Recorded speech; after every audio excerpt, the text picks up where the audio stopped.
تو اتاق خوابتون یعنی این گوشه دیدی از همون یعنی چراغه جلو درش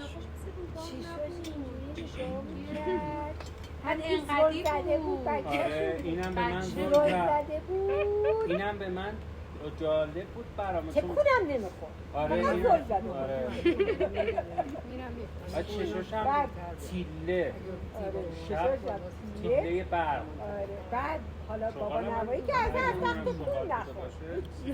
تکون نخور من بلند شدم حالا اومدم نگاش میکنم میگم یه خبری یه داد دادم علی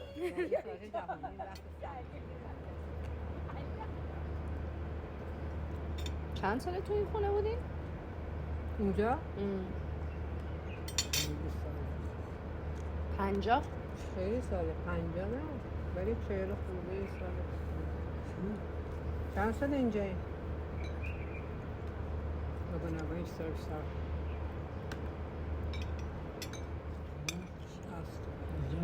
آها 1360 58 43 سال 43 سال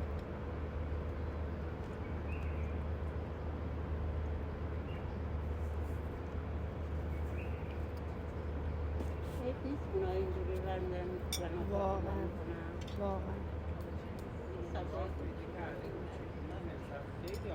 هوا خوب باشه اینجا خیلی آدم خیلی خفه می‌کرد میگم خونه وای می‌ریزه ماشاءالله پسری یا اون برای این خیلی چرخد خوشو میزنه به مردن اینا واقعا فکر کنم مرده در قفس باز کردن که برن ببینن این مرده یا زنده در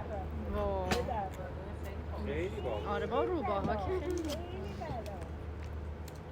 خونه همسایه یک سال مهری اینا مرغ خونسش تمام مرغ خونس